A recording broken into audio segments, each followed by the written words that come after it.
Hello, नमस्कार, आदाब, सत श्री अकाल और अस्सलाम वालेकुम। मैं हूं मोहम्मद अहमद काजमी, लेकर आया हूं आपका पसंदीदा कार्यक्रम आपके रूबरू। मीडिया स्टार वर्ल्ड लगातार वेस्ट एशिया में जो कुछ हो रहा है वो आपको बराह रास्त खबरें अपडेट की शक्ल में और कुछ जानकार लोगों से मुलाकातों की शक्ल में पहुंचा रहा है। कोशिश ये है कि आपको ग्राउंड जीरो में क्या हो रहा है उसका एहसास जरूर हो जाए, ताकि ये जो अपने आसपास जो प्रोपेगेंडा और गोदी मीडिया और वेस्टर्न मीडिया जो कुछ कहानी बताने की कोशिश करता है, जालिम को मजलूम और मजलूम को जालिम के तौर पर पेश करता है, उससे जरा ऊपर उठ करके आप चीजों को समझ सकें।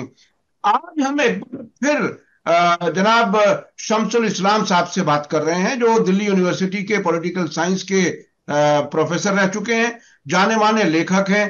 आरएसएस, नेशनलिज्म, इन इश्यूज पर बहुत गहराई से उन्होंने लिखा है। उनकी स्टडी है, सोशल एक्टिविस्ट हैं, एक लंबे अरसे से समाज में वो काम कर रहे हैं जो वाकईन करने के हैं। आज हम उनसे जो बात करेंगे, एक तो ये कि गाजा की सूरत हाल क्या है, उसके सिलसिले में एक बहुत ही अहम डॉक्यूमेंट पर उनसे बात होगी, वो हम समझने की कोशिश करेंगे। और उसके अगले हिस्से में ये समझने की कोशिश करेंगे जो इजराइल, आइडिया ऑफ इजराइल के पीछे जायोनीवाद, जिसे जायोनिज्म या उर्दू में सहयूनियत कहा जाता है, उस नजरिए में और भारत के आरएसएस के सरबराही वाले हिंदुत्व में क्या रिश्ता है और भारत में उनके अपनाए हुए रास्तों को किस तरह से लागू करने की कोशिश की जा रही है, वो हम समझेंगे। बहुत ही अहम मौजू है, बहुत ही सेंसिटिव इशू है। मैं अक्सर कहता हूं कि इंटरनेशनल खबरें जानना इसलिए जरूरी है कि अपने यहां के हालात को समझना आसान हो जाता है। ये समझ में आ जाता है कि दुनिया की कौन कौन सी ताकतें हैं जो हमें, हमारे समाज को किसी एक तरफ, दीवार की तरफ धकेल रही हैं। वो समझना बहुत ही आसान हो जाएगा। इस वीडियो को देखते देखते जब आप आखिर तक पहुंचेंगे तो आपको बहुत सी चीजें क्लियर हो जाएंगी। शमसुल इस्लाम साहब, वेलकम है आपका। मीडिया स्टार वर्ल्ड को आप वक्त दे देते हैं, उसके लिए हम आपके शुक्रगुजार हैं। आप ये नहीं नहीं भाई। बताइए कि गाजा के हालात, हालांकि जिसे अब से पहले कहा जा सकता था रोंगटे खड़े होने वाला, या ये कि भूख का एहसास, लोग भूखे मर रहे हैं लेकिन सफेद झंडा कोई नहीं उठा रहा, कोई हमास के खिलाफ आवाज नहीं उठा रहा। आपके पास क्या कुछ है उसको महसूस कराने के लिए कि वहां के हालात क्या हैं, वो समझना बहुत जरूरी है। फिर हम बात करेंगे आरएसएस और जायनिज्म के रिश्ते के बारे में। जी। जी काजमी जी, बहुत शुक्रिया। और आप मेरी आपसे विनती है हाथ जोड़कर के आप ये नहीं कहा करें कि आप मौका दे देते हैं। मतलब ये बहुत ये ठीक नहीं है। मैं भी इंतजार करता हूं और मुझे भी अपने दिल में दिमाग में जो बोझ होता है वो मीडिया स्टार वर्ल्ड पर बात करके वो हल्का महसूस करता हूं कि बहुत बहुत शुक्रिया। वो जो दर्द है मेरा वो मैं बांट ले रहा हूं। तो ये गाजा के अंदर हालात जो हैं खराब होते चले जा रहे हैं, और ये फिलिस्तीनियों के लिए ही नहीं, जो वहां जनसनार और कत्ल कर रहे हैं, बलात्कार कर रहे हैं, मार रहे हैं, भूख भूख फैला रहे हैं, पानी बंद कर रहे हैं लोगों का। तो वो उनके लिए भी बहुत बहुत संकट का समय है। लेकिन क्योंकि उनके नेतन्याहू के साथ बहुत सारी इस तरह की फोर्सेस हैं जिस पर हम बात करेंगे कि वो समझने का नाम नहीं ले रहा। परसों जो कैबिनेट की मीटिंग हुई उसमें जो इजराइल का जो कमांडर इन चीफ है, जो आर्मी चीफ है, उसका बहुत झड़प हुई है। और ये कोई मुसलमान प्रेस नहीं कह रहा है, ये कोई फिलिस्तीनी प्रेस नहीं कह रहा है। सारी दुनिया के जो अंग्रेजी अखबार हैं जिनको बड़े बड़े यहूदी भी चलाते हैं, उनको चलाने वाले बड़े बड़े पूंजीपति चलाते हैं, वो कह रहे हैं कि बहुत दंगा हुआ। उसने उसने चीफ ने, आर्मी चीफ ने पूछा कि इसका क्या करोगे, इसको कैसे रखोगे। रिजर्विस्ट 70,000 वहां हर आदमी को ट्रेनिंग देते हैं, आर्मी की ट्रेनिंग देते हैं, जो हमारे यहाँ मोदी जी भी शुरू कराने जा रहे हैं। यानी 100 के करीब आर्मी आर्मी स्कूल्स और खोल रहे हैं, जिसको आरएसएस वालों को ही ज्यादा दिए गए उसको चलाने का। तो वो उनके हिसाब से वो यानी वो एक तरह से गृह युद्ध की तैयारी कर रहे हैं। तो ये वहां जो है उसने कहा इसको कैसे रखेंगे। जो 70,000 रिजर्विस्ट जो हैं उन्होंने बड़ा मुजाहरा किया है, बड़ा डिमॉन्स्ट्रेशन किया और ये कहा है कि हम नहीं जाएंगे, पहले आप जो है हमारे जो बंधक बने हुए हमास के पास उनको छुड़वाओ, उसके बाद कोई दूसरा काम किया जाएगा। लेकिन वो जाहिर है कोई छोटा मोटा एबनॉर्मल आदमी तो नहीं है नेतन्याहू या उसको जो लोग सपोर्ट कर रहे हैं, तो वो अभी मानेगा नहीं और वो इजराइल को तबाह कर ही छोड़ेगा। ये सब चल रहा है। और अच्छी खबरें भी हैं कि बेल्जियम जो एक यूरोप का एक बड़ा इंपॉर्टेंट देश है, बेल्जियम वो है जिसकी दुनिया के अंदर बड़े उसके कॉलोनीज भी थे, उसने फिलिस्तीन को रिकॉग्नाइज किया है और सैंक्शंस लगाई हैं इजराइल पर। बहुत इंपॉर्टेंट बात यह है कि इजराइल से धंधे पर सैंक्शंस लगाई हैं, ये बड़ी बात है। और हम ये देख रहे हैं कि एक जहाजों का काफिला चल रहा है, फ्लोटिला चल रहा है स्पेन से शायद इस बार फिर, तो उसको लेकर किस तरह से लोग सारी दुनिया के अंदर तैयार हैं कि हम जो है उसकी मदद करेंगे। उन्होंने पैसे से मदद की है, वो उसको रोका नहीं जाएगा, उसके लिए पूरा वो कैंपेन कर रहे हैं। और उसके बाद ये भी हम जानते हैं कि यूरोप के बहुत सारे देशों के अंदर बंदरगाहों पर जो ट्रेड यूनियनिस्ट हैं, जो पीस चाहते हैं, जो औरतों के संगठन, नौजवानों के संगठन, उन्होंने घेरा डाला हुआ है।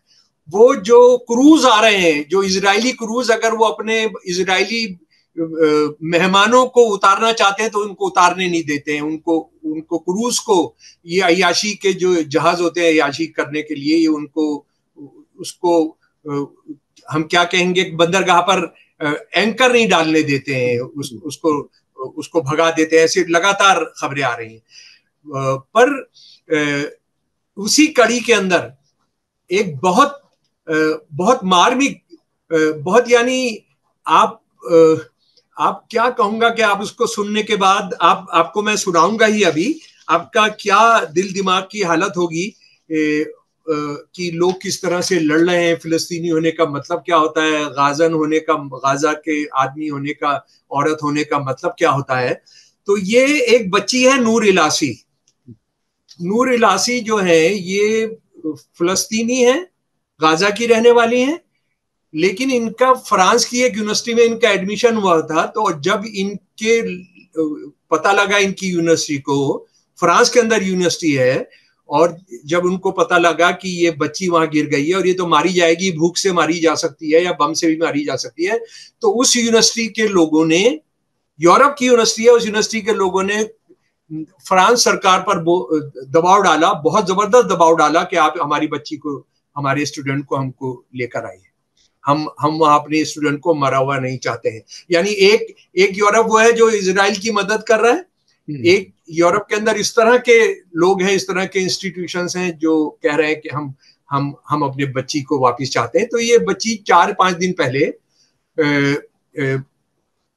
फ्रांस की सरकार ने इजराइल की सरकार से बात की और ये बच्ची फ्रांस आ गई। और फ्रांस पहुंचते ही इसने एयरपोर्ट पर आते ही जो खत लिखा है दुनिया के नाम अंग्रेजी में, मैं वो चाहता हूं कि आप सुन ले, और उससे आपको पूरा अंदाजा हो जाएगा कि गाजा में क्या हो रहा है, कातिल क्या कर रहे हैं, जेनोसाइड करने वाले क्या कर रहे हैं, और जो उसका शिकार हो रहे हैं वो क्या सोच रहे हैं और क्या करना चाह रहे हैं। ये बच्ची ने हेडिंग दिया है, मैं फिर नाम बताता हूं, नूर इलासी। मैं गाजा नरसंहार से बच गई हूं, गाजा जेनोसाइड से बच गई हूं, केवल वेस्टर्न रूलर्स के डायरेक्ट इस जेनोसाइड में शामिल होने की सीधी डायरेक्ट हिस्सेदारी देख रही हूं मैं फ्रांस में आकर। जी, और मैं पढ़कर सुना रहा हूं, थोड़ा सा 3-4 मिनट लगेंगे मुझे लगता है, लेकिन आप इसको जरूर सुने मेरे प्यारे दोस्तों। मैं कुछ हफ्ते पहले ही गाजा में हुए जनसंहार यानी जेनोसाइड के एक गवाह के रूप में इस शहर में पहुंची थी, पेरिस के अंदर, अपने देश को जलता हुआ छोड़कर। मुझे एक फ्रांसीसी विश्वविद्यालय में दाखिला लेने वाले छात्र के रूप में फ्रांसीसी सरकार द्वारा निकाले जाने का सौभाग्य प्राप्त हुआ था। मैंने बैकग्राउंड आपको बताया था। फ्रांस यूक्रेन के लिए जोर शोर से शोक मना रहा है, दूसरी ओर गाजा के बारे में फुसफुसाना पड़ता है। फिलिस्तीनी झंडा यहां दिखाई नहीं देता, यह छिपा हुआ है, डरा हुआ है और अपराधी बना हुआ है। जब फ्रांस ने 20वीं सदी में ज़ायनी आंदोलन का समर्थन किया था, जब उसने इजरायली अधिकारियों को प्रशिक्षित किया, जब उसने चुराई हुई जमीन पर एक कॉलोनियल प्रोजेक्ट की सैन्यकरण करने में मदद की, तो यह अज्ञानता से नहीं था, यह एकजुटता से था। व्हाइट रेस एकजुटता, एक और कॉलोनियल प्रोजेक्ट को पूरा करना। यानी ये बच्ची एक बहुत बुनियादी सवाल उठा रही है कि इसमें रेस बहुत इंपॉर्टेंट रोल अदा कर रहा है। बिल्कुल। सारी दुनिया की व्हाइट दुनिया ने जो सारी दुनिया से यहूदियों को इजराइल भेजा था, उसमें भी ये रेसिज्म काम कर रहा था। बिल्कुल जी। उसके बाद जनाब, फ्रांस ने यूक्रेन पर रूसी आक्रमण की कुछ ही घंटों में निंदा की, उसने अपनी सीमाएं खोल दी, उसने टीवी पर रोना रोया, उसने संगीत कार्यक्रम रद्द कर दिए और प्रतिबंध लगा दिए। क्यों? क्योंकि यूक्रेन व्हाइट है। लेकिन जब इजराइल गाजा में पूरे मोहल्ले तबाह कर देता है, जब वो अस्पतालों पर बमबारी करता है, बच्चों को भूखा रखता है, पानी की आपूर्ति बंद कर देता है, प्रतिबंधित हथियार गिराता है और परिवारों को चूर चूर कर देता है, तो फ्रांस बगले झांकता है, वो गोलमोल बातें करता है, वो हमास को दोषी ठहराता है, इजराइल को और भी ज्यादा हथियार सौंपता है, मतलब जंग बंद करने के लिए, और उसको हथियार सौंपता है। गाजा में जो हो रहा है कोई संघर्ष नहीं है, ये कोई कॉम्प्लिकेटेड मामला नहीं है, ये एक जेनोसाइड है। आधिकारिक आंकड़ों के अनुसार 7 अक्टूबर 2023 से अब तक 63,000 से ज्यादा फिलिस्तीनी मारे जा चुके हैं। जो सरकारी अनुमानों के अनुसार वास्तविकता की जो दर है वो लाखों में है, सरकारी अनुमानों के बरक्स वो लाखों में है। भाई साहब, इसको ये दुनिया नहीं जान रही है कि वो लाखों के अंदर है। और ये बच्ची वहां से रहकर आई है, 2 साल वहां रहकर आई है, उसको पता है। 70% से ज्यादा महिलाएं और बच्चे हैं। यूनाइटेड नेशंस का कहना है कि 84 से 85% बच्चे और औरतें हैं। खैर चलिए, ये 70% बता रही हैं। 80% से ज्यादा आबादी मुश्किल से एक बार के भोजन पर, अक्सर डिब्बाबंद भोजन या पकी हुई घास या पत्तियों पर जिंदा है। शर्म करो अरब शेखों, शर्म करो अरब दलालों। हर दिन हम सहायता पाने की कोशिश में दर्जनों नागरिकों को खो देते हैं। कल 150 लोग शहीद हुए हैं, जिसमें 10 पत्रकार हैं, और वो ज्यादा जो शहीद हुए हैं वो लोग खाने की खोज के अंदर जा रहे थे, घास खा रहे हैं। कुछ ही महीनों में लगभग 340 बच्चे और बड़े भुखमरी से मर चुके हैं। नॉर्थ का हर अस्पताल तबाह हो गया है। बच्चों के अंग बिना एनेस्थीसिया के काटे जा रहे हैं। दवा और इलाज के अभाव में गंभीर बीमारियों से पीड़ित लोग बड़े पैमाने पर मर रहे हैं। सहायता ट्रकों को रोका जा रहा है। जल पानी को नमक से शुद्ध करने के उस पर बाकायदा बमबारी की जा रही है ताकि पीने के पानी ही ना मिल सके। 20 लाख से ज्यादा लोग रेफ्यूजी बन गए हैं और फिर भी सन्नाटा पसरा है। लेकिन सच्चाई देखिए, गौर से सुनिए इन आने वाले बच्ची के शब्दों को। लेकिन सच्चाई यह है, फलस्तीन के पास ना सेना है, ना जेट है, ना जहाज है, ना परमाणु हथियार। हमारे पास जो है वो प्रतिरोध है, सिर्फ रेसिस्टेंस है। हमारी कोई सरकारी सेना नहीं है। हम दशकों की घेराबंदी, कब्जे, रंगभेद, नस्लवाद और परित्याग का नतीजा है। और जहां यूरोपीय नेता हर मौके पर हमास की निंदा करने में जुट जाते हैं, वहीं वो उस कब्जे की निंदा करने से इनकार कर देते हैं जिसने इसे जन्म दिया। हमास ने किसने हमास को जन्म दिया? वो हमारे रेसिस्टेंस के अधिकार को मिटा देते हैं, जबकि यूक्रेन प्रतिरोध को वो बढ़ा चढ़ाकर पेश करते हैं, उस पर हथियार और प्रशंसा की बौछार करते हैं। यूक्रेन में मोल्टेव कॉकटेल वीरता है। ये मोल्टेव कॉकटेल वो इंडिविजुअल बम फेंकते हैं, इसको पेट्रोल बम भी कहा जाता है। गाजा में पत्थर आतंकवाद है। यूक्रेन में जो रूसी सेना से लड़ने वाले जो अपने घर के बनाए वो बम फोड़ रहे हैं, वो वीरता होती है। और जो ये पत्थर मारते हैं वो आतंकवाद है, ये पाखंड है। ये व्हाइट सॉलिडेरिटी का एल्गोरिथम है। अच्छा, मैं एक बात जो हिंदुस्तान से मुताल्लिक है, उन लोगों ने 2 फिल्में जरूर देखी होंगी, और मुझे लगता है मैं निशांत या एक दूसरी फिल्म की बात कर रहा हूं। निशांत के अंदर, शायद निशांति है, उसके अंदर क्या होता है कि एक बहुत बड़ा जमींदार है, जोतदार है, वो हर तरह की जुल्म करता है, वो बच्चियों के साथ बलात्कार करता है, वो उनकी जमीनों पर कब्जा करता है, और ये सब कोई कुछ नहीं कर पाता है। लेकिन फिल्म का अंत होता है, वो फिल्म का अंत होता है कि एक छोटा सा बच्चा एक पत्थर उठाता है, और वो जमींदार जो बलात्कारी जो गुंडा है उसके घर के एक शीशा तोड़ देता है। आप जब कुछ नहीं करते तो आप पत्थर का ही इस्तेमाल करते हैं, लेकिन ये पत्थर चलाना जो है ये आतंकवाद है। और इसके लिए इजराइल के रास्ते पर चलती हुई मोदी की सरकार ने कितने बच्चों को मारा है, कितने बच्चों को जेल में डाला है पत्थर चलाने के लिए। वो बम नहीं चला रहे थे कश्मीर के अंदर, इसको हमने देखना है। गाजा में जो हो रहा है वो 2 सेनाओं के बीच युद्ध नहीं है, ये दुनिया की सबसे उन्नत, सबसे मॉडर्न सेनाओं में से एक द्वारा कब्जे वाले लोगों का बड़े पैमाने पर विनाश है। ये पश्चिमी हथियारों से समर्थित, पश्चिमी चुप्पी से संरक्षित और मानवीय झूठ से सुशोभित नरसंहार है। मुझे मत कहो कि ये सिर्फ राजनीति है, ये रेसिज्म है, ये पाखंड है। और मेरे लोगों का जेनोसाइड यूक्रेन झंडों से लिपटी बालकनियों से देखा जा रहा है। मुझे दया नहीं चाहिए, मुझे जवाबदेही चाहिए, मुझे न्याय चाहिए। मैं फिलिस्तीनी झंडों को, यूक्रेन के झंडों को बगल में देखना चाहती हूं। मैं एक कंपटीशन के तौर पर नहीं, बल्कि सच्चाई के तौर पर, क्योंकि अगर एकजुटता आपकी खाल के रंग, सीमाओं या जियोपॉलिटिक्स हितों पर अगर डिपेंड करती है तो ये एकजुटता नहीं है, ये जो है दादागिरी है, ये गुंडागर्दी है। तो ये वाकई बहुत ही मार्मिक और बहुत ही ऐसे, यानी उसके जज्बात सामने नजर आ रहे हैं कि किस तरह से फिलिस्तीनी महसूस कर रहे हैं, किस तरह से मुनाफिकत, हिपोक्रेसी जिसे कहा जाता है दुनिया में, रेसिज्म के नाम पर, खाल के रंग के नाम पर, और पत्थर फेंकने वाले को आतंकी और बम फेंकने वाले को देश सेवा और नेशनलिज्म कहा जा रहा है। ये बहुत ही अहम नुक्ते हैं जो उस लड़की ने उठाए हैं। आप एकदम से रोने आ रहे होते हैं, लेकिन फिर आपका एकदम एक जज्बा आता है कि यार भाई देखो ये बच्ची क्या कह रही है, और बच्ची और वहां के लोग क्या कर रहे हैं। आपने सही फरमाया था कि कोई सफेद झंडा नहीं निकल कर आया, कोई सरेंडर करने का नहीं हुआ।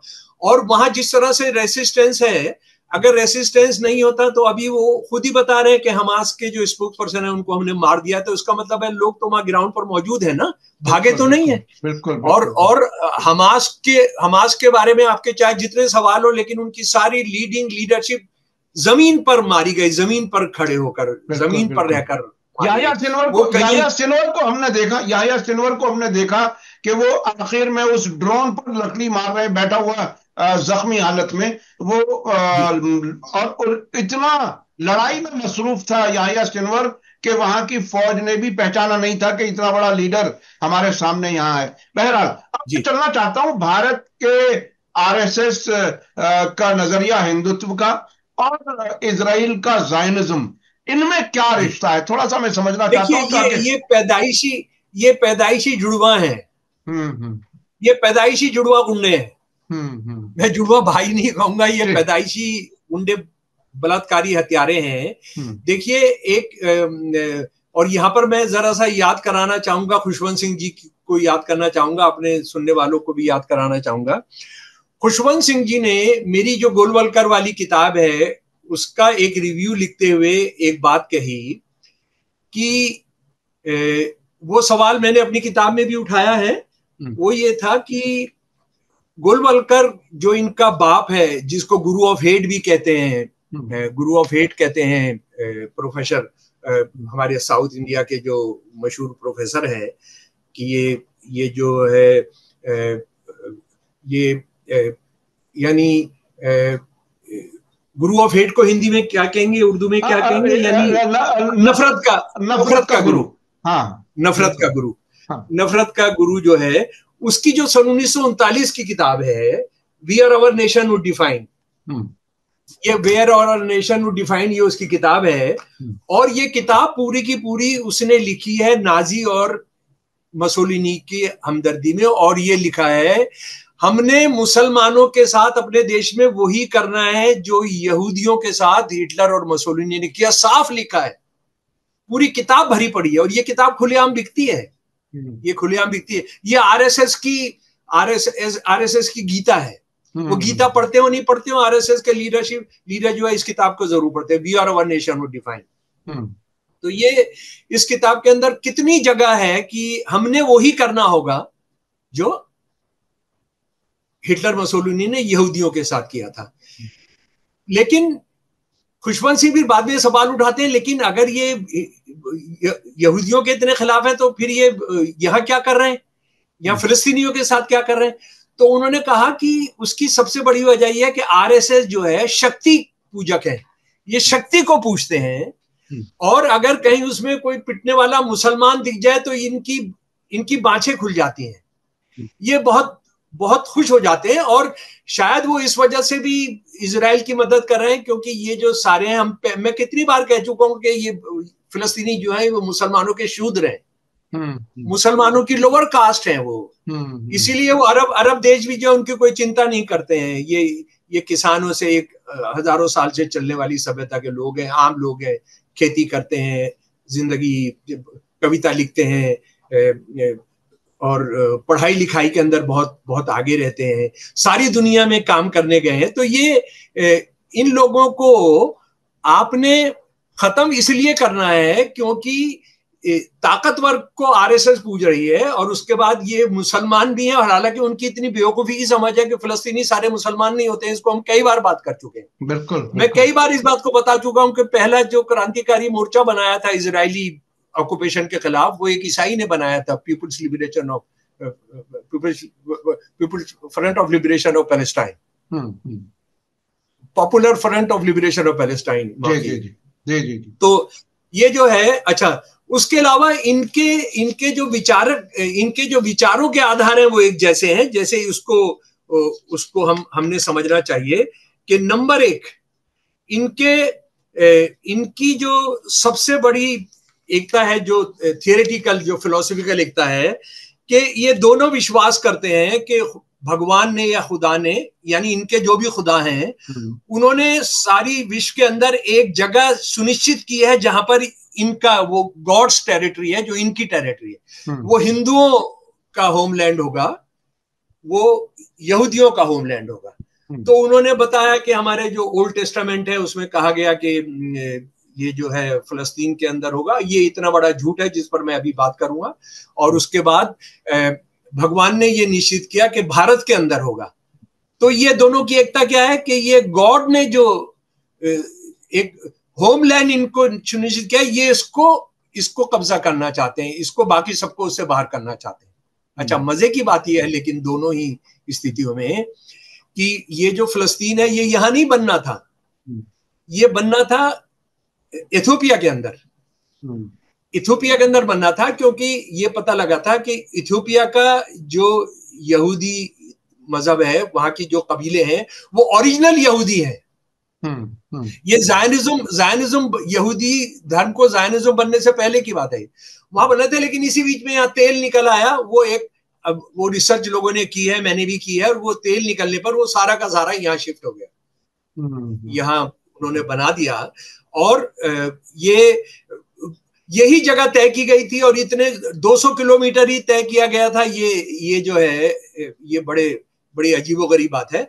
और जब दुनिया के बंटवारे, ये ज्योग्राफिकल बंटवारे नहीं थे, तो आप कैसे कह सकते थे कि ये फलस्तीनी होगा, ये खास जगह ही होगी। जैसे हमने यहाँ पर सुना कि राम जी का जो जन्मदिन था, जो वो जन्म हुआ था, वो 2 बाई 2 फीट इसी जगह पर हुआ था, वो उनको पता था, वो नक्शा छोड़कर गए थे जो हमारे पुरखे थे। तो ये हंसी मजाक की बात है। और दूसरी बात यह है कि राज्य जो होगा वो धर्म के आधार पर चलेगा, ये दूसरी एकता इनकी जो है। लेकिन यहां पर ये फिर भूल जाते हैं कि दुनिया के अंदर 2 ही राष्ट्र भाई साहब धर्म के नाम पर बने, एक पाकिस्तान और इजराइल। तो आप पाकिस्तान का विरोध करोगे और इजराइल की मदद करोगे, अगर आपने पाकिस्तान का विरोध करना है तो आपने इजराइल की भी मदद करना होगा। अगर आपने इजराइल को सपोर्ट करना है तो फिर आपने पाकिस्तान को भी सपोर्ट करना पड़ेगा।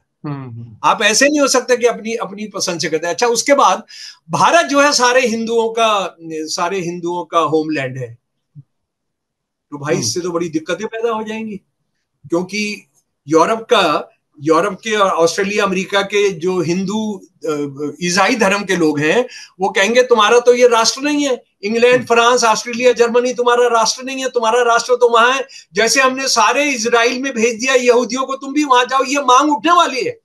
इस मांग को, यानी मोदी जी ने जो जो डायस्पोरा का जो पॉलिटिसाइजेशन किया है, उसका नतीजा आप देख रहे हैं। ऑस्ट्रेलिया के अंदर बड़ी बड़ी रैली हो रही है कि भारत से जो लोग बाकायदा कानूनी तौर पर इमिग्रेशन कर आए उनको निकालो। ये बहुत ज्यादा हो गए। आपने आपने क्या किया है कि हमारा जो वहां डायस्पोरा था, समझ ले मेरे प्यारे दोस्तों जो इंडिया के बाहर रहते हैं, जो हिंदू हैं, कि मोदी जी ने डायस्पोरा को एक पॉलिटिकल टूल के तौर पर अपनी पॉलिटिक्स के लिए, हिंदुत्ववादी पॉलिटिक्स के लिए इस्तेमाल किया। उसकी पहली मंजिल तो आरएसएस ने पूरी कर दी थी। आरएसएस का जो हमारे देश का संगठन है उसका नाम है स्वयंसेवक, राष्ट्रीय स्वयंसेवक। इसमें किसी धर्म की पहचान नहीं है, लेकिन उन्होंने अंतरराष्ट्रीय जो संगठन बनाया है वो अंतरराष्ट्रीय संगठन है हिंदू सेवा संघ। आरएसएस ने जो देश के खिलाफ सबसे बड़ी साजिश की है कि जो डायस्पोरा है इंडिया का, सारी दुनिया में जो सबसे बड़ा डायस्पोरा है दुनिया का, उसको हिंदू, मुसलमान, सिख में बांट दिया है। वहां सारे हम हिंदुस्तानी हैं, इन्होंने ऑर्गेनाइज किया है हिंदुओं के नाम पर, हिंदू सेवा संघ।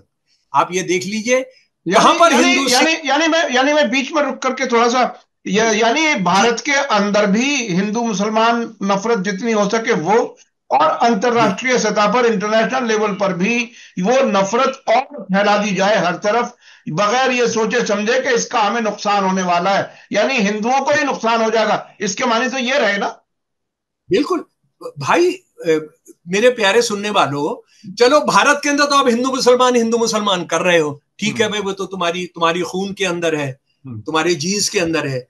लेकिन एक बात बताओ, तुमने भारत से जो करोड़ों लोग बाहर रहते हैं, उनकी रोटी रोजी, उनकी कितनी पीढ़ियों से रह रहे हैं, तुम वहां पर हिंदू हिंदू करोगे तो इसका मतलब है हिंदू सेवा संघ हिंदुओं के लिए काम करेगी तो खालिस्तानी फिर काम करेंगे सिखों के लिए। जी बिल्कुल बिल्कुल बिल्कुल। इस्लामिस्ट काम करेंगे मुसलमानों के लिए। एग्जैक्टली आरएसएस ने ये काम कर दिया ना। यानी अच्छा, फिर उसके बाद दिक्कत क्या होगी जब आप ये कह रहे हैं कि भाई हमारा तो होमलैंड इंडिया है, ये पवित्र भूमि है, ये फादरलैंड है, ये मातृभूमि है, तो कल रास्ता खुलेगा ना कि भाई तुम अपनी मातृभूमि में जाओ, मातृभूमि में जाओ, यहाँ क्या कर रहे हो, यहाँ सारे उनकी जायदादों पर, जमीनों पर कब्जा करेंगे। ये उस रास्ते को निकाल रहे हैं, ये उस रास्ते को प्रशस्त कर रहे हैं, हमवार कर रहे हैं। अच्छा, उसके बाद एक और ये देखिए कि ये आरएसएस और ज़ायनिज्म की जो खास बात है, जो आपका विरोधी है, जो माइनॉरिटीज है, हालांकि फिलिस्तीन के अंदर तो मेजोरिटी में है, उनको डिमोनाइज करना, उनको शैतान के तौर पर पेश करना। इजराइल का तो हम सब जानते हैं, लेकिन यहां पर जो हो रहा है आप जानते हैं ना। मुसलमान कौन है? मुसलमान इस वक्त सबसे ज्यादा नफरत करने वाली चीज है। वो हत्यारे होते हैं, वो बलात्कारी होते हैं, वो गुंडे होते हैं, उन पर कोई भरोसा नहीं करना चाहिए। ये खुलेआम फैला दिया गया है। और जरा सा भी आप ट्रेन के अंदर सफर कर रहे हैं दाढ़ी के साथ, तो एक मोदी अमित शाह का अफसर जो है वो उनकी दाढ़ियां देकर उनको गोली से मार देता है, जिसका काम है रेलवे के अंदर सुरक्षा करना। आप किसी भी मुसलमान को पकड़कर मार देते हैं। आप उनको, आपने अभी गुड़गांव के अंदर जो किया है भारत के नागरिक बंगाली मुसलमानों के साथ, वेस्ट बंगाल के मुसलमानों के साथ आपने जो किया है, तो यही आप यहां पर कर रहे हैं। लेकिन यहां पर बाबा साहब का एक संविधान है जो भी टिका हुआ है। अगर वो नहीं होता और उस तरह से इजराइल की तरह की हालत होती, तो ये कब का यहाँ पर गृह युद्ध करके और जेनोसाइड करवा चुके थे। और हालांकि ग्रेगोरी जो जेनोसाइड के एक दुनिया के बहुत मशहूर एक्सपर्ट हैं, उनका ये कहना है कि 8 स्टेज होती हैं जेनोसाइड की। मुसलमानों के खिलाफ 5 स्टेज पूरी कर चुकी है मोदी सरकार। तो ये उनके बीच में एक और जबरदस्त एकता है, एक और एकता है जो मुझे लगता है कि इस्लामिस्ट भी उसमें शामिल हैं, माफ कीजिएगा मुझे, कि जो धार्मिक किताबें होते हैं वो वास्तविक इतिहास होता है। यानी ओल्ड टेस्टामेंट जो है वो जो है असली इतिहास है, उसके हिसाब से हम आज की दुनिया को बनाएंगे।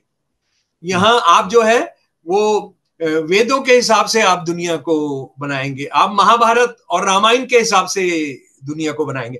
15 अगस्त 1947 को जो ये देश बना, डेमोक्रेटिक देश, सेकुलर देश, इगैलिटेरियन देश, उससे हमारा कोई लेना देना नहीं है।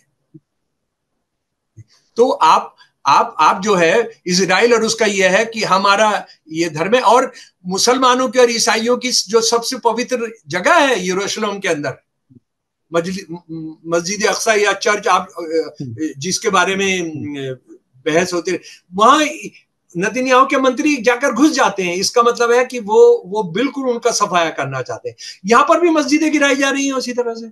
किसी भी मस्जिद पर आप कह दीजिए कि किसी को रात को सपना आया था कि यहाँ पर तो देवी थी, तो सुबह जो है वो कमीशन बैठ के शाम तक उसको गिरा देते हैं, शाम तक उसको कोर्ट के अंदर चला जाता है। और कोर्ट जिस तरह के फैसले करती है वो तो कल दिल्ली हाई कोर्ट ने आपके सामने ही है कि जो नौजवान बच्चों को जो है जिस तरह से आप डिनाई कर देते हैं।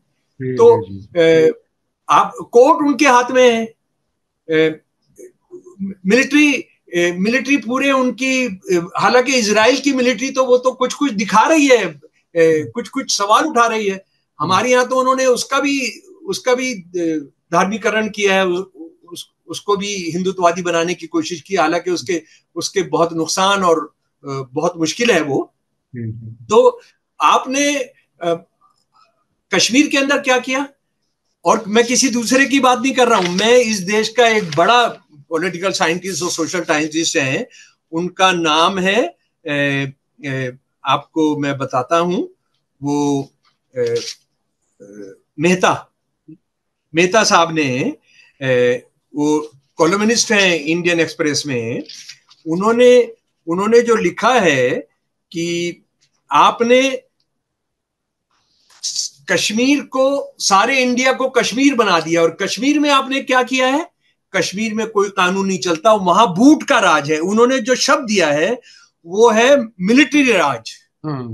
मिलिट्री राज उन्होंने वहां पर किया है, और किसी की कोई सुनवाई नहीं है। यानी सुनवाई की हालत तो यह है कि जो अभी चीफ मिनिस्टर है जो चुनकर आया है, उसको एक कब्रिस्तान में जाने के लिए दीवार फांद कर जाना पड़ा है।